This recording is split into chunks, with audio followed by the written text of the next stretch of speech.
Hello, everyone, and welcome to the next episode of What's Your Mess? Mental, Emotional, Social Status of Life.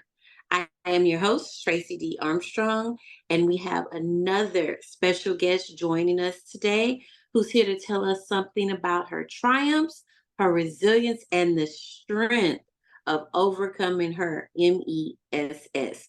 Let's go ahead and introduce yourself to the audience today. Well, hi, Tracey. I'm Marilyn August. It's so wonderful to be here. Your energy is terrific.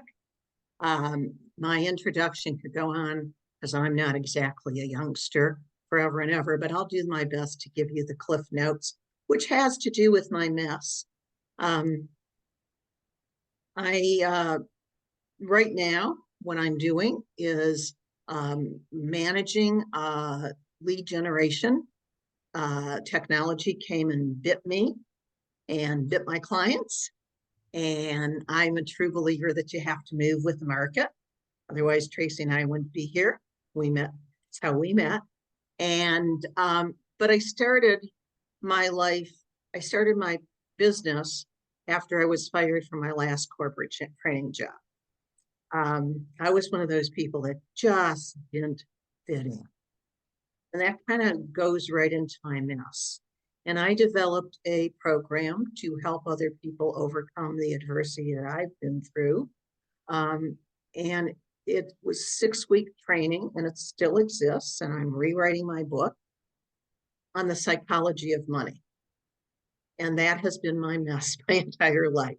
So I'm a published out of print author, speaker, trainer, and now a LinkedIn marketer. So I've had quite a portfolio career. They have a new word for it now. It's called a portfolio career. Got what I call the divine kick in the butt and started my training company with knowing absolutely nothing about sales and marketing. I just thought I built the field. And as I say in one of my speeches, I built the field and they did not come. But that's not where my mess started. So kind of wanted to do a little self-intro before I went into my mess, because I've turned my mess into my life purpose.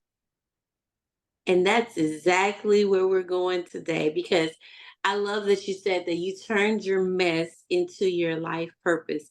And today I'm hoping that someone listening out in the audience will hear that whatever mess they're going through, they could turn that into a purpose, especially their life's purpose. So let's go ahead and start telling everyone a little bit about your mess. You have 20 years? Just teasing. We can do another episode too. Well, I don't know whether to start with. My earliest memories were of my mom and dad arguing about money, and there was never enough. Or the day I walked out of a 10-year marriage with the clothes on my back. I'm having a master's degree, having supported my husband for over 10 years in his business. I remember, and this is now the preface of my book, I remember sitting in that pay by the week work room. I lived in Chicago, worked for AAA Chicago Motor Club. That was my first corporate training job. And I don't know how many people on this podcast ever been to Chicago or seen Chicago, but there's a street. I don't know if it's still the same, but on Division Street, there was a bar on every corner. It was kind of seedy, but I found a pay by the week hotel. And I borrowed a car to move out of my home with the clothes on my back and a few boxes. And I sat on those plastic sheets with barely enough money to make it to payday. And I sure hope none of your listeners can relate to this. And I cried my heart out. And I did what I did in those days, as I said, what's the matter with me? What did I do wrong? I was the bad person. And what followed, well, I'd like to say that, life turned around when I got my first major corporate training job, I was on the airplane flying out to California to work for a Japanese auto company who will remain unnamed. And I'd like to say that I read my first self-help book on the airplane going to California because I was determined to fix me. There was something the matter with me.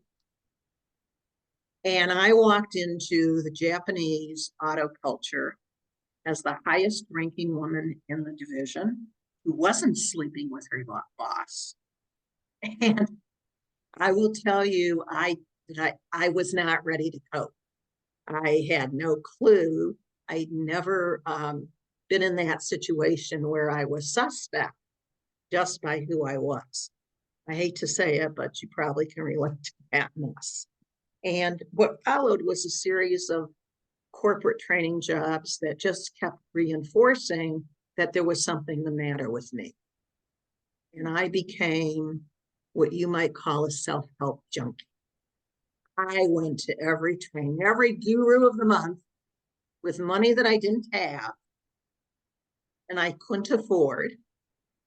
This one was going to fix me. I was a mess. I couldn't hold on to a job. I never had enough money. I was always in debt. And it's like a secret demon that follows you around. It's not polite to talk about money. I say in my speeches, I have very dear, close friends. One person I'm thinking of, I know her entire life story. I know about the men in her life, her kids, everything about her. I don't know how much money she has. Money's still a taboo subject. We don't talk about it in the polite company. Mm-hmm. Well, finally, after many years of the self-help journey, I met the man that became my mentor. And I kept talking to Nikki about my problems, and he went through many jobs with me. He was my coach for a long time. And in his program, I built my program, my money, health, and wisdom program, on his life purpose, which is to find the gift in everybody. The program is about your gifts. And I took and adopted 7 lessons and to learn about the inside, the inner game of money. What was going on? What had I been taught? What does culture teach me? So I use a very simple example, for sales. Now, just imagine being a salesperson, and as a kid, you were taught not to talk about money. Salespeople have to do all day. They have to talk about money. So when I developed a sales training, and it's actually a freebie on my website, you can go see it, go for the gold, on how to come over money objections. And it all starts with our own head trash. What's in here? So I'm a work in progress. I am not 100%. I'm terrific. I'm wonderful. I'm resilient.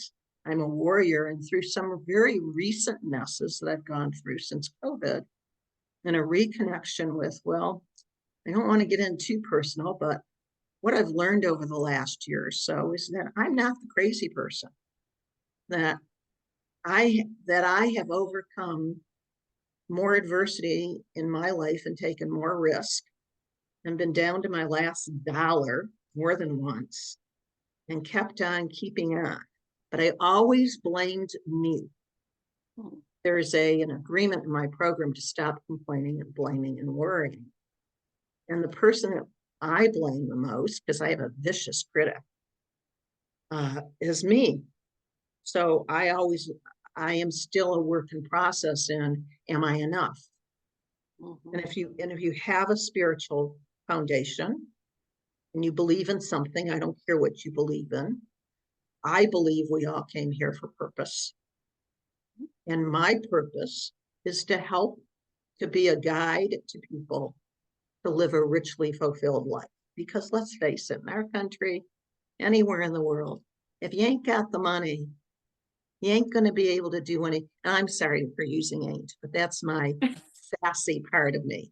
You aren't going to be able to do any good for anybody. That's right. And I truly want good people to have sufficient money to live richly fulfilled. And that's why I came up with richly fulfilled. Because right now, and I'm going to probably stick my foot in my mouth like I usually do, but right now,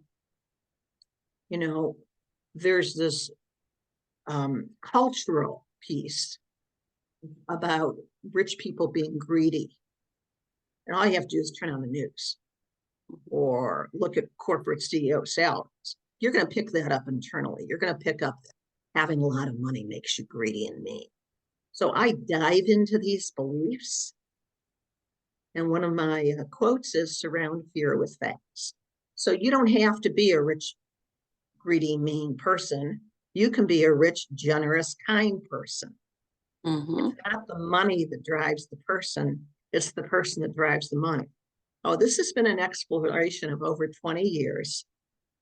And when I work with salespeople, and I don't just work with salespeople, but when I work with salespeople, I say, look, you're dealing with three things. You're dealing with your own beliefs about money. Gosh, I've got a few thousand of those, my own, imprinted. And they're imprinted. They're like concrete. And then you've got your prospects' beliefs. And then you've got cultural beliefs like people with lots of money are mean. They're greedy. There's billionaires that aren't paying any taxes. No, that's fact, but you don't have to be that. Mm-hmm. So did you want to answer this? So my mess is really messy because money is a huge issue for people and it affects every part of our life. So I've taken on my pain, my poverty, my self-worth, if you will, and whatever is being reflected back to me about my belief about who I am and dealing with being countercultural in saying, okay, I can be rich and I don't have to be greedy. I can be generous. In fact, I make it a practice to be generous with what I have. There was a belief, and it's probably still around, when I was studying this, that having lots of money isn't spiritual. Mm-hmm. I've heard that. And it's a real common belief that you can't be a spiritual person with lots of money. Well, for goodness sakes, how can you contribute to others if you don't have sufficiency? Exactly. Can I tell the airplane story? I always tell this story about, so people get over this one. If you go on an airplane and they give the safety instructions, and if I had an audience, but I'll just tell it. The flight attendant comes on and she tells you what to do with the oxygen mask if there's a problem. And the natural inclination for a parent is to put the oxygen mask on their child first. Mm-hmm. Well, the flight attendant actually has to say, put your own oxygen mask on and then help your child. Because you can't help anybody if you're unconscious. That's right. You certainly can't. And you can't help anybody if you don't have enough money. Facts. And can I go back to that because I know Sure. you There's a unpacked lot here. you unpacked a lot right there. And I want to pause there and I want to go back to that because you said, I'm over here taking notes. You said that you were down to your last dime, your last penny multiple times. So how did that affect you? Of course, like you're saying, if you don't have money, you're not able to, really take care of yourself, really live a fulfilled life. Right. What how did you mentally overcome that aspect first with the being down to your last time? Well, you ask really good questions. No wonder you do this. Why don't you really dug to my core? There's no way to describe the fear. There's just Mm, no way to describe it. It's a survival. It's probably going to be painful talking. I panic. I'm paralyzed with panic. A lot of times people, when they don't have money, they're motivated, but because of my history and the background and the way I was raised, um, it paralyzes me not having money. And I've had to ask people for money, and people showed up for money and done things I never thought I would do, like that reminds me of a story in my book about borrowing high interest money. I mean, it's a very tough thing to do, but this country does not reward poverty. Mm. Uh, so there is a panic, a paralyzing effect, a desperation. I don't know if Mhm. there's any words that can really describe what it's like, particularly if you know there is no paycheck coming. If there's a paycheck coming, don't get me started on these payday loans that charge high interest. That's exactly what I was thinking about when you said it. Go ahead. Well, sometimes you have no choice. Mhm. And the only thing you can do then is not get caught in the spiral. But there's another agreement in my program that says be creative, open, and flexible to generating and receiving money.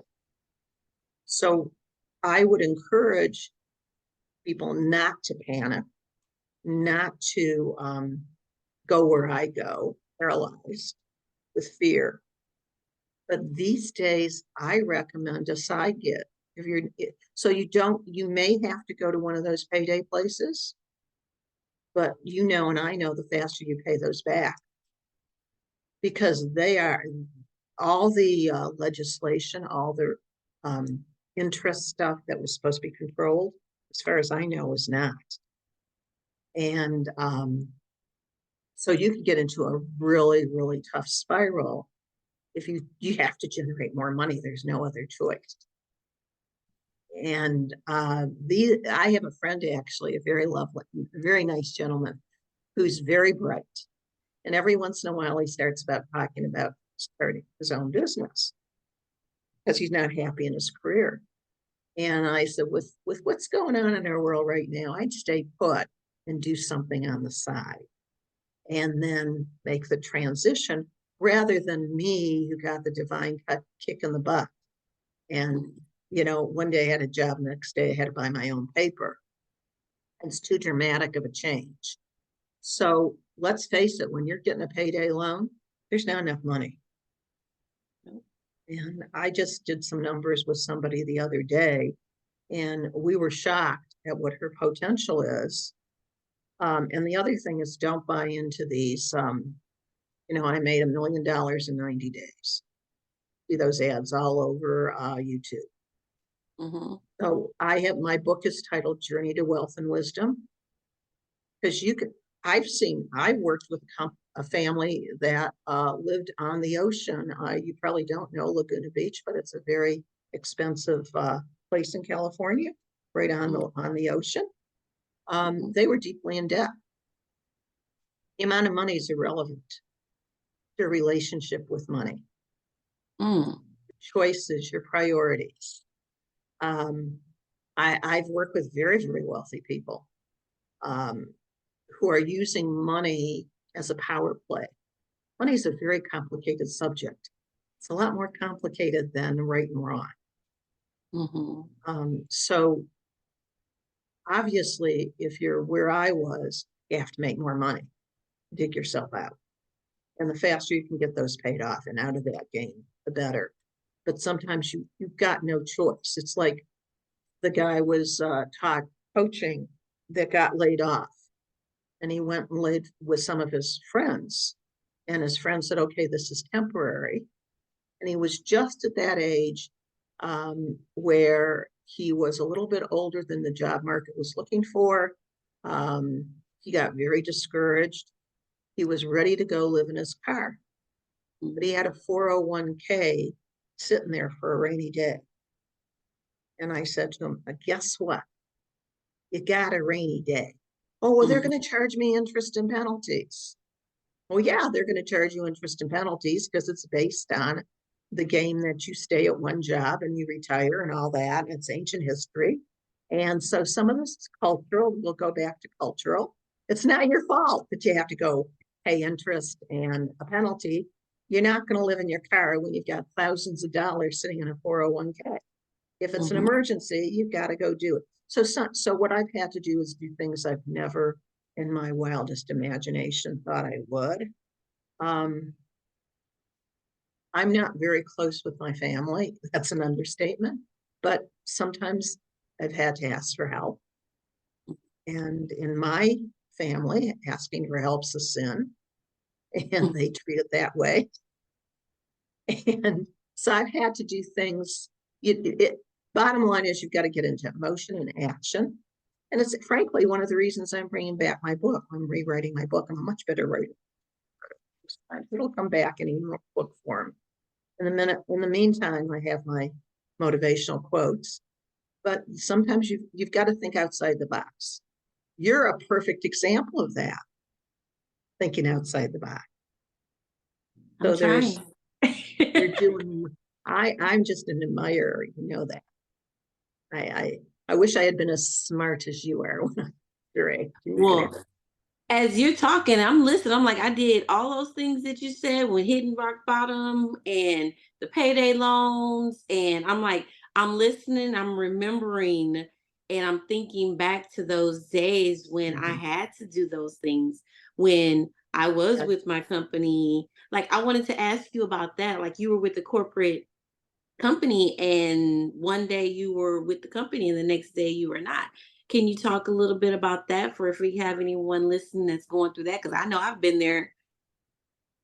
Well, like I say, I never quite fit into corporate America. So my last training job, and I've done all kinds of training. I was a technical trainer, a sales trainer, all kinds of training. And a friend offered me a job. That's number one, never take a job from a friend.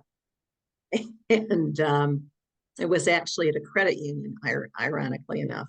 And simultaneous to this, I was working with my mentor, Nikki, developing my program.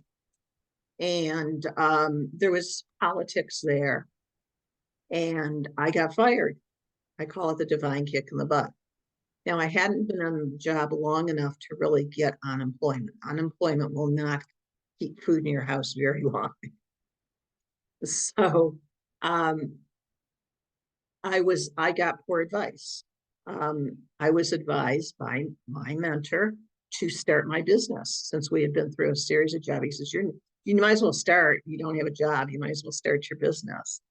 And if I had to do it over again, I would have definitely looked for another job and made more of a fuss about the reason they laid me off. They fired me. It was a political thing, and I was just too nice of a girl to really make more of a fuss. So what happened for me is that it was like a freshman year in business. I was able to make ends meet. It was the second year in business that reality hit. And the very first thing I did after getting laid off, after getting fired, was to sign up for a sales training program. Because as I said, I built the field, they did not come. And I don't care. And that is why I really would have recommended getting another job so that you have a steady paycheck. So you're not dependent on your client or the next thing. But it was the psychology of, okay, where's the IT department? And, what do you mean? I have to go take this computer in and get it fixed? I am the IT department. You are the IT. Exactly. You are Yeah, all departments. you are all departments. And I tell the story about, where's the office supply room? Where do I go get my paper? So there's a lot of things with being self-employed that people don't realize. So I don't even remember the question. How did I was so excited about doing my program. I just thought people would show up. I just, because you see, particularly now, that's why I'm saying don't listen to all those ads. It's a lot less expensive today to start your own business than it was when I started. But if you know nothing about sales, you're not going to go open some shop and the world's just going to show up. Mhm. You have to have a plan. And the other critical thing, Tracy, and I think this would go for your listeners and your viewers, I had a support system. I had a coach I was working with very, very closely. I actually have a business model coaching plan set up for people starting um, their, say, a consultancy business where they don't need 150,000 views. They need 3 clients to make 6 figures. And so it's doable, but reality is that there's a lot of head trash about how we should earn money. In fact, I was talking to somebody the other day and I said, were you taught when you were growing up that there's one way to earn money? And he said, yes. And I said, me too. And it's called a job. Mhm. That's the only way to get money. So if you're not going to be open, creative, and flexible to generate and receive money, then the chances of you being able to be successful without a job, because I have that family, they all have jobs, Mhm. or they married somebody very rich.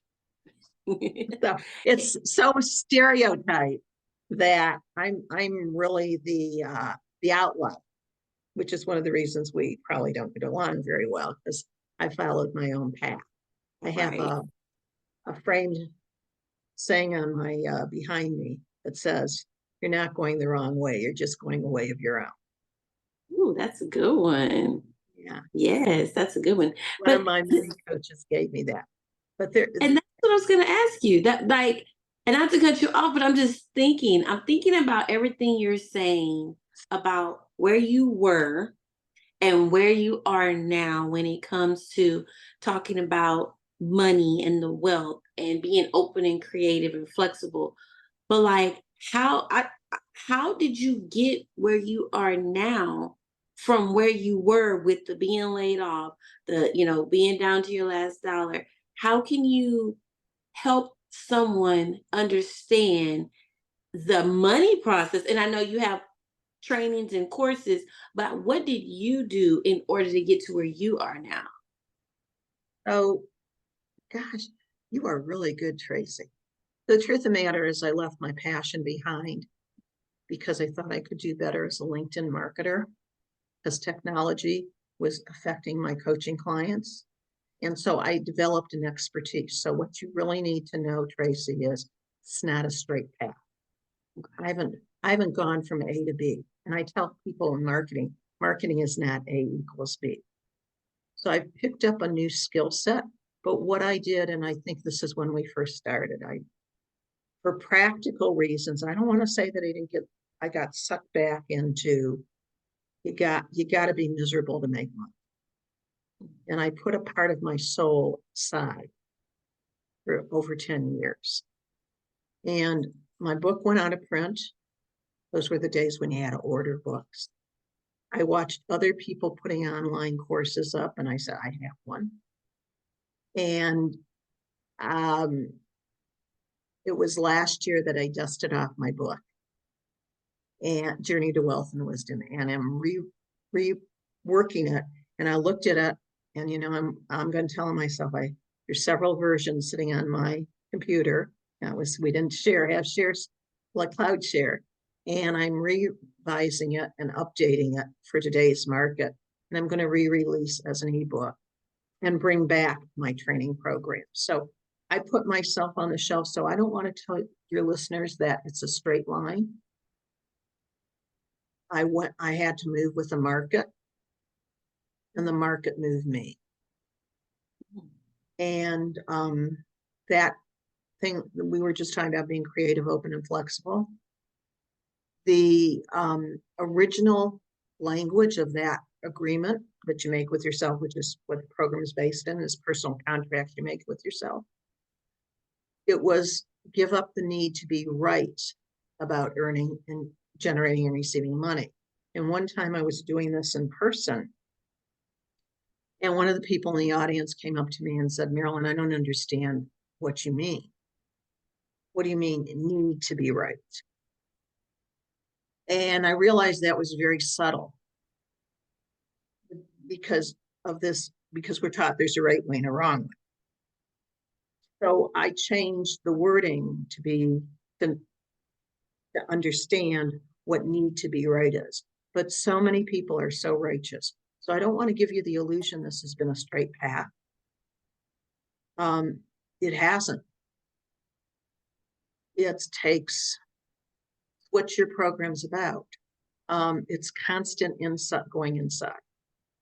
If you don't have a mentor, and I don't like the word coach, a support system, chances of you breaking through your revenue roadblocks are very slight. That's why my company is called Profit GPS, to get you through the revenue roadblocks with less detours on the way and less wasted money. People are spending a bundle a day on millionaire, I call them millionaire in a minute programs.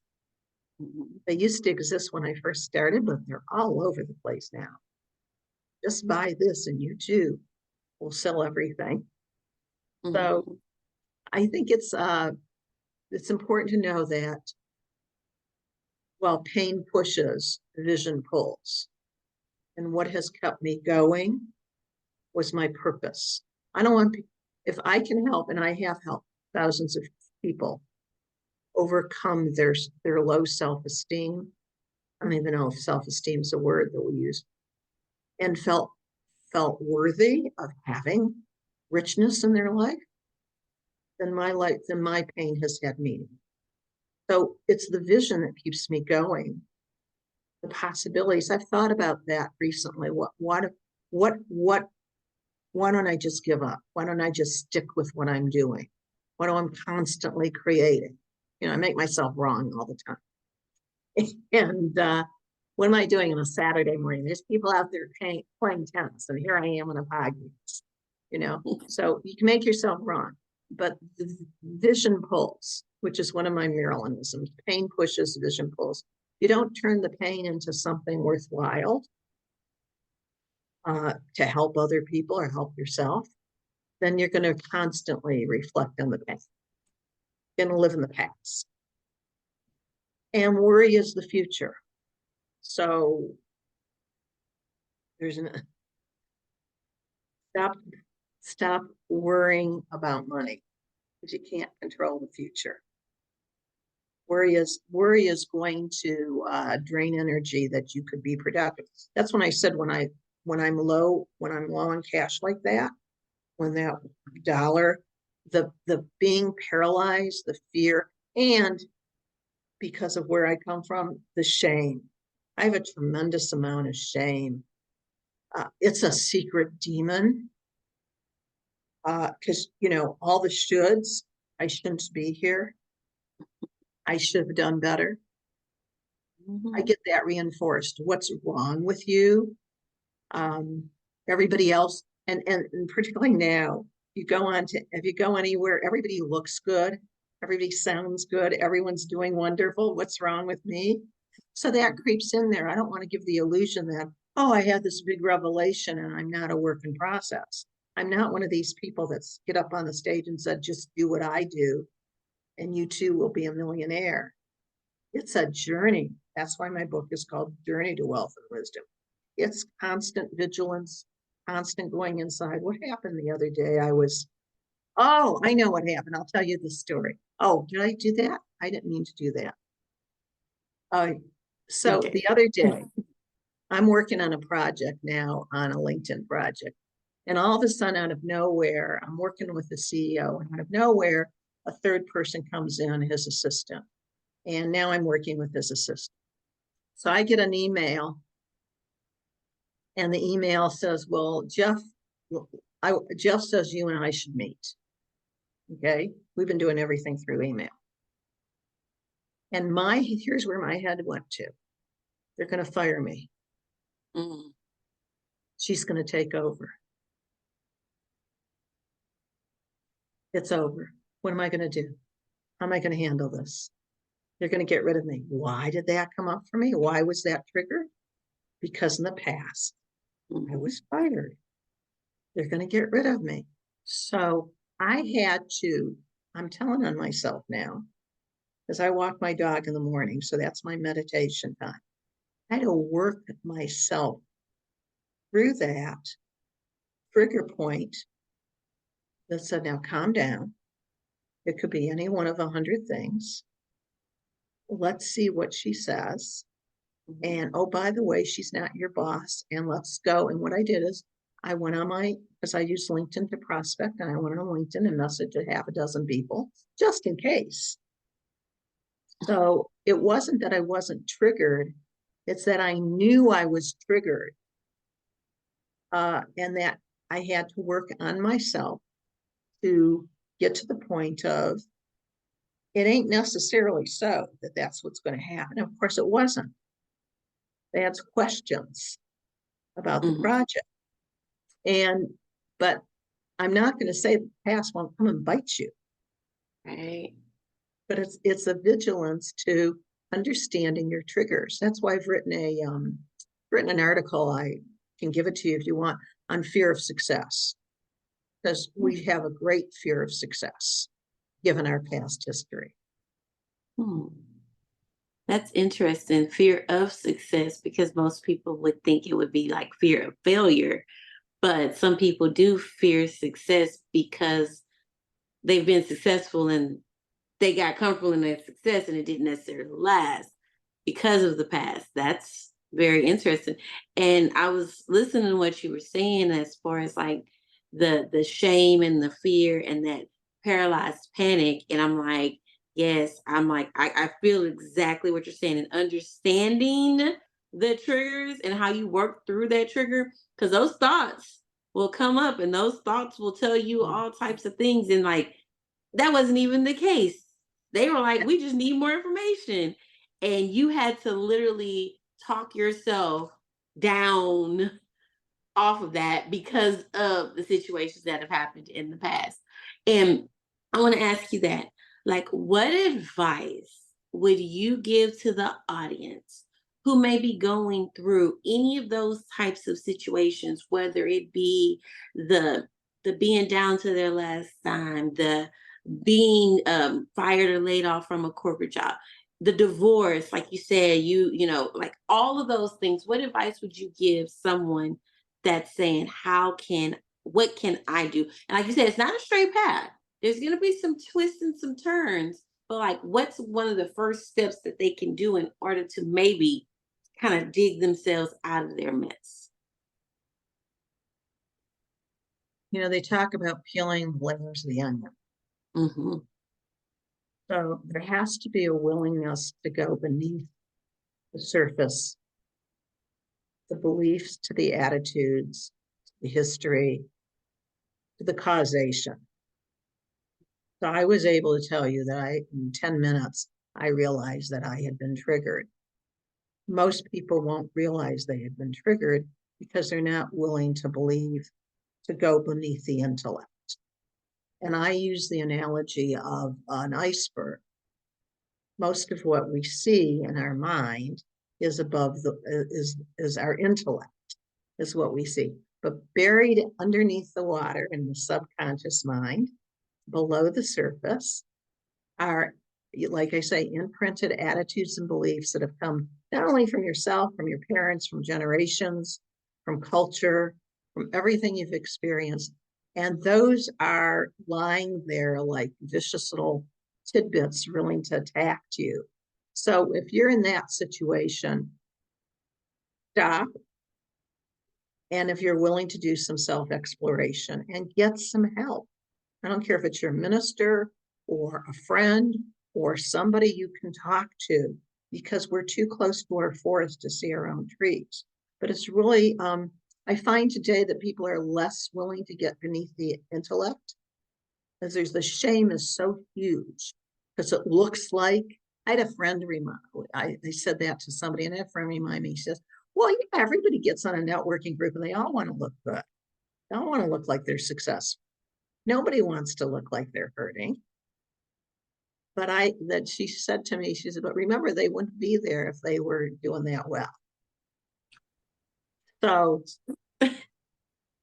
particularly with video these days. Yeah, I had to get gorgeous before I got on here, and you did too. So and look at TikTok. I mean, I saw a woman in the park yesterday doing a photo shoot, and I remember those, she was gorgeous, but she probably didn't think she was gorgeous.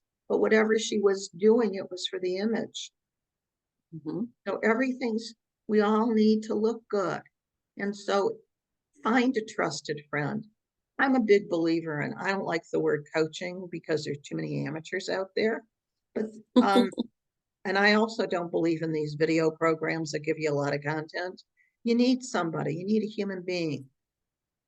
And if you've got nothing else, your minister or your rabbi or your priest or whatever, or a local helpline, but you can't do it yourself.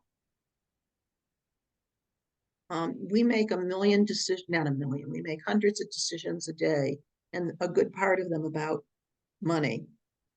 Mm-hmm. And we can only know what we've been taught. That's true. So the how it's not easy. I think the first thing is to give yourself an atta girl or an atta boy that you're surviving. I had a recent, not too long ago, to make a list for somebody of all the horrible things that have happened to me in my life, all the adversity I've been through. And damn, that list was long. And I was mad about making the list. I don't want to get into the circumstances of it because he might be listening. And then I started, little paragraph or two about each situation. And when I was done with it, I realized I'm not a loser. I'm a warrior. Ooh, ooh, that's good. I, while I've survived this. So I think the first thing to do is to give yourself an atta girl or an atta boy. Pause. Definitely pause. There is just no fear. It's survival. If you need a charity help, go get it. Go get whatever you can get, and leave the shame in the back seat. You can have your shame, leave it in the back seat, and do what you got to do to take care of today. I find that most vendors for your common bills will work with you. For example, your car financer doesn't want your car. If you can work out something with them, they'd rather have you keep the car. Mm-hmm. That's true. I was audited once. The IRS is the biggest fear we all have. And so I just have to tell you this story. Talk about fear. I get this letter from the IRS, and you panic time. Talk about panic. And I hired an expert, a guy that knew the inside, and he looked at my tax return, and he realized that the fancy accountant had made a mistake, and it was a home office mistake. He had taken my entire square footage for the home office. And he said, don't worry about this, I'll take care of it. So I called the IRS agent and explained to the IRS what happened and showed him the paperwork. And Marilyn, you got to pay the taxes that and I made a payment plan. And believe it or not, the IRS is very reasonable. They're not going to come to your door. They're not going to take your house. They're not going to take your car. They don't want it. So the biggest fear that we have is all right, what can we do about this? I've got to make a payment arrangement. Mm-hmm. I can't do that right now. So work with the legitimate vendors that will work with you and take care of the things you fear the most. Mm-hmm. Obviously, if you have children and you're in that place, that's a whole nother story. Do what you got to do, no matter how ashamed you are of doing it. Stop looking good. Does that make sense? Yes, stop with the look, because a lot of times people are trying to look good and really they're not good. Like, you're looking good, but on the inside and in the background, like you said, I like what you said, leave the shame in the back seat, and a lot of times people do put out there an image that they want people to see, but really on the inside, they're not really there. But I know that a lot of your products and some of the things that you promote are there also to help people that may be going through situations, especially with the money. Could you tell everyone a little bit about some of your products that you offer? And I know you have some books and some courses that maybe they can connect with you after this. Well, sure. Um, Please go to my website, profitgps.com. Obviously, www, and fill out the contact form. I have an entire booklet of quotes that I'm happy to send you, motivational quotes for a motivational minute. These were done spontaneously. They are mine. Pain pushes, vision pulls is one of them. And you're more than welcome. Just fill out the form and I will send you that book. If you're in sales, please go to my website. There's Go for the Gold, which is about money, overcoming money objections in the sales process. And I also have a Sales Genius Mastermind for people that really want to dive a little bit deeper. You have to ask me about that because I'm very picky about who I put them in that group. So those are that. And then, keep in touch. Tell me you want, my newsletter and I will let you know when my book is out again. So, and I'm happy to, if you just want to email me, I can be that person that can answer your questions while you're going through this. But my my mission, my purpose in life is for you to break through revenue roadblocks so that this is in, you can go and talk about this is your history. And have a vision, have something that's going to pull you out, that keeps you going when the going gets rough. Because right now, I think the going's rough for a lot of people, and I don't care what the numbers say. The going's rough for a lot of people. And we're going through a lot in this country, like never before. And I've been around a long time. So ignore what they tell you is going on and take care of you the best way you can. But stay as stable as you can. In other words, I don't think this is the time to, my personal opinion, and this is advice that you didn't ask for, is to stay as stable as you can. And this is not a time to take big risks. Time to stay calm and keep on keeping on and take a look inside. The only way you're going to cure this money issue is to take a look inside and change your relationship with yourself, your self-worth, and then your money.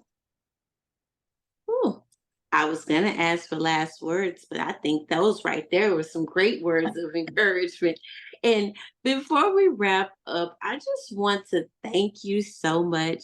I want to thank you for your time. I want to thank you for your sharing your experiences, your words of wisdom. And I'm sure that someone listening out there in the audience, your story is going to have a positive impact on their lives and help them, especially in the money aspect, because that is something that a lot of people still don't talk about. And it is still considered, taboo to talk about money. But again, how can you really survive without money and that emotion that goes with it? But you said change your relationship with yourself. And earlier, though, you said change your relationship with money also. And I thought that that was really key also. So They're very, before we wrap up, go ahead. I want to say they're very closely tied together. Yes, they are.